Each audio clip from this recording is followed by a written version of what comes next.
Eu sou o professor Jonathan Costa e eu quero tratar neste vídeo sobre a semântica. Semântica é a parte da linguística responsável pelo significado das palavras. E nós iremos fazer, então, uma aplicação dos princípios da semântica à exegese bíblica. Nós precisamos compreender que o significado não é uma propriedade inerente das palavras. Ou seja, o significado, ele é algo que vai sofrer modificações ao longo do tempo, de acordo com a utilização da palavra em determinado contexto literário ou cultural. Sendo assim, para nós iniciarmos esse vídeo, eu quero convidar você a fazer uma espécie de mapa mnemônico, ou seja, a fazer um mapa mental utilizando apenas 3 palavras. Primeira palavra é signo. Segunda palavra, significado.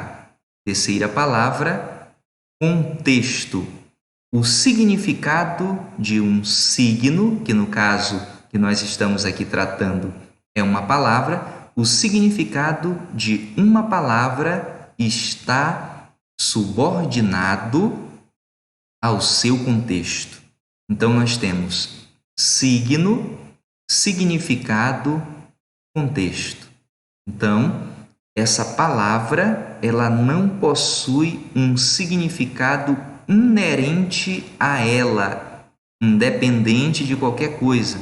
Quando nós analisamos um dicionário, nós iremos perceber que o dicionário, ele nos dá a ideia de que as palavras possuem uma substância abstrata, porque nós temos lá o signo ou o símbolo linguístico, que no caso é a palavra, e do lado nós temos o significado. E é um erro muito comum, principalmente de jovens que estão iniciando a sua jornada teológica, a pegarem o dicionário bíblico, escolherem a palavra que estão pesquisando, pegarem aquele significado daquela palavra e entenderem que todas as vezes que aquela palavra aparece na Bíblia, ela possui aquele significado. Geralmente, o dicionário bíblico, ele tem o signo, no caso a palavra, o significado desse termo e do lado um versículo bíblico. O que o autor do dicionário bíblico está dizendo é que aquele significado está atrelado àquele contexto específico. Então, nós temos signo ou palavra, significado e contexto. Sendo assim, nós precisamos entender que as palavras, elas precisam serem estudadas de forma descritiva. Quando nós vamos estudar as cartas paulinas, tem uma divisão nos mandamentos das cartas paulinas. Existem mandamentos que nós chamamos de descritivos, porque descrevem uma situação específica de acordo com um contexto específico. Esses mandamentos, eles são chamados de descritivos, porque são para aquele momento específico. E existem mandamentos que são normativos, são aqueles mandamentos que nós extraímos princípios e atualmente, contextualizamos na vida da igreja. A palavra, ela tem o seu modo descritivo de utilização, ou seja, ela deve ser usada de forma descritiva, porque o estudo de uma palavra vai depender da forma como essa palavra está sendo utilizada dentro de um determinado contexto, dentro de um determinado texto bíblico. Nós não podemos estudar a palavra de modo normativo, como se a palavra tivesse um significado, uma substância, como se ela tivesse um significado inerente, e esse significado dessa palavra fosse dessa palavra em todos os contextos em que ela aparecesse, lá do Gênesis ao Apocalipse. Eu quero citar aqui dois teóricos. Eu quero citar o Ferdinand Saussure. O Saussure, ele é considerado um grande expoente da linguística, porque foi através dos estudos dele que a linguística veio a se tornar uma disciplina autônoma. E o Saussure, lá no século XIX, ele teve um estudo que ficou conhecido como um estudo revolucionário. Um estudo revolucionário porque ele passa a estudar os signos linguísticos, ou seja, as palavras, na sua dimensão sincrônica. Porque a palavra, até o século XIX, ela era estudada apenas na sua dimensão diacrônica. O que é a dimensão diacrônica de uma palavra? É quando eu estudo a história de um termo. É como se eu fizesse uma espécie de apanhado histórico, de evolução dessa palavra. Já o Saussure, ele diz que nós teríamos que estudar a palavra com a sua dimensão sincrônica. Nós temos que fazer um recorte do tempo em que esse termo está sendo utilizado, buscar o contexto histórico e literário da utilização desse termo e, de acordo com esse contexto, definir o significado dessa palavra. Então, o contexto de uma passagem, ele não é responsável apenas por delimitar o significado de uma palavra. O contexto, ele é responsável por produzir o significado de uma palavra. Agora vamos imaginar. Você tem um signo linguístico, no caso, uma palavra. E agora você tem uma frase, você tem várias palavras, você tem vários signos linguísticos. E estes signos linguísticos, eles estão se relacionando. Qual é a parte da linguística que vai estudar o relacionamento entre esses termos? É a sintaxe. A sintaxe, ela vai estudar o relacionamento entre os termos da frase. E a semântica, ela vai estudar o significado. Agora, quando esses signos estão em relacionamento, estão se relacionando, estão numa frase, eles estão dentro de determinado contexto. E esse contexto é que vai produzir o significado desse signo. Então, o contexto, ele produz significado. Daí a necessidade de estudar uma palavra na sua dimensão sincrônica, no seu recorte literário, temporal, cultural, histórico, para poder definir o que essa palavra significa. Nós também temos um outro teórico, é o Wittgenstein. Wittgenstein, ele foi um filósofo e ele desenvolveu o conceito de jogo de linguagem. O que o Wittgenstein quer falar quando ele trata de jogo de linguagem? O que seriam esses jogos de linguagem ou jogo de linguagem? Ele vai dizer que as palavras estão em uma frase se relacionando, como se fosse um jogo, como se houvesse uma regra de relacionamento entre elas. Então, o significado dessas palavras vai depender do relacionamento entre elas e das regras que estão estabelecidas nesse relacionamento. Então, você que é um estudante da Bíblia, eu sei que você, se ainda não estuda, pretende estudar grego, pretende estudar o hebraico. Lembre-se, uma palavra possui significado dentro de um determinado contexto. Então, não pense que você vai pegar uma palavra e você vai estudar essa palavra. Pega e descobre qual é o significado dessa palavra no grego.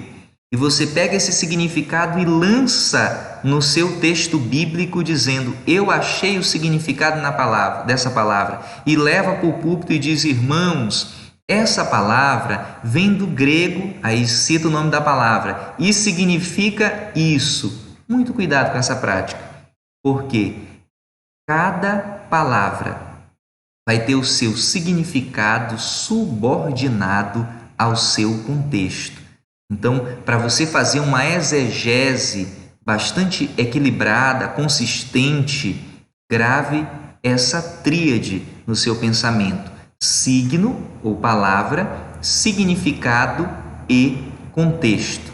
Dessa maneira, você vai conseguir evitar o que nós chamamos de falácia da raiz. E eu vou citar apenas um exemplo. Você já ouviu, com toda certeza, falar a palavra eclésia, não é? Tem até uma história bastante cômica de um irmão que ele gostava de saudar a igreja assim: eu saúdo a eclésia do Senhor. Essa palavra eclésia ou eclesia, lembrando que o grego ele já perdeu a sua pronúncia original, então você pode falar eclésia, você pode falar eclesia. Essa palavra, ela é traduzida como assembleia. Por quê? Eclésia era a assembleia dos cidadãos lá da Grécia Antiga. Se fazia uma seleção entre alguns membros da comunidade dentro de determinados critérios e esses membros formavam uma assembleia. E essa assembleia dos cidadãos, que era a eclésia, era responsável por tomar as decisões da comunidade. Essa palavra no Novo Testamento ela foi traduzida como igreja, que é uma assembleia. Só que, às vezes, em algumas ocasiões, alguém toma esse termo eclésia e coloca um significado completamente diferente daquele que tinha a sua utilização lá no tempo antigo e também diferente do significado desse termo dentro do texto bíblico. E espiritualiza o significado dessa palavra eclésia e diz assim: olha, eclésia é o conjunto daqueles que foram chamados para fora do mundo, estavam lá no mundo, no pecado, aí foram chamados de lá. Preste bem atenção, é verdade, a igreja realmente é um conjunto de pessoas que estava lá no mundo sistema pecaminoso e foi chamado para fora desse mundo pecaminoso. Isso é verdade. Agora, eu não posso pegar essa verdade e introjetar no conceito do termo grego eclésia, porque eu não estarei sendo verdadeiro. Um outro exemplo de falácia da raiz é o exemplo que nós vamos encontrar lá em Atos 1:8, que fala sobre: mas recebereis poder ao descer sobre vós o Espírito. Olha só, mas recebereis poder. Aquela palavra dunamis, essa palavra que é traduzida como poder, que também significa força, dinamismo. Pois bem, mas primordialmente poder e força. Essa palavra, no século XIX, mais precisamente 1867, inventou-se a dinamite. Então, essa palavra dínamos, que foi traduzida como poder ali em Atos, ela também vai originar a palavra dinamite. Aí o pregador, ele vai ministrar e ele diz assim: olha, essa palavra dínamos, que foi traduzida aqui como poder, é a mesma palavra dinamite, porque o evangelho é a dinamite de Deus. Olha só a situação. Esse termo dinamite é um termo moderno do século XIX, é um significado de dínamos, mas é um significado que evoluiu, é quase 1800 anos depois. E quando eu pego o significado do século XIX, dessa palavra dínamos, e eu vou e coloco dentro do texto bíblico que foi escrito quase 1800 anos antes, eu estou fazendo um anacronismo, eu estou usando uma falácia. Então não pense que você, pelo significado etimológico do termo, você vai ter acesso ao significado da palavra dentro de determinado texto bíblico. Eu vou citar um outro exemplo. A palavra grega para salvação, uma das suas transliterações é a palavra soteria. Essa palavra soteria, ela tem vários significados. Pode ser livrar alguém do perigo e da morte, livrar alguém de um peso, e assim sucessivamente. Então, quando aparece a palavra salvação no texto bíblico, e a gente vai dar uma olhadinha no original, é a palavra soteria. Nós temos que analisar o contexto, porque é o contexto da passagem bíblica que vai nos informar qual é o significado da palavra. Então não é necessário, embora eu recomendo que você estude o grego, estude o hebraico, mas independente de você estudar grego ou hebraico, você vai conseguir ter acesso ao significado de um termo dentro de um texto bíblico, porque o significado do termo está sendo produzido pelo seu contexto. Eu espero com esse vídeo ter aguçado a sua curiosidade e ter contribuído com a sua jornada teológica.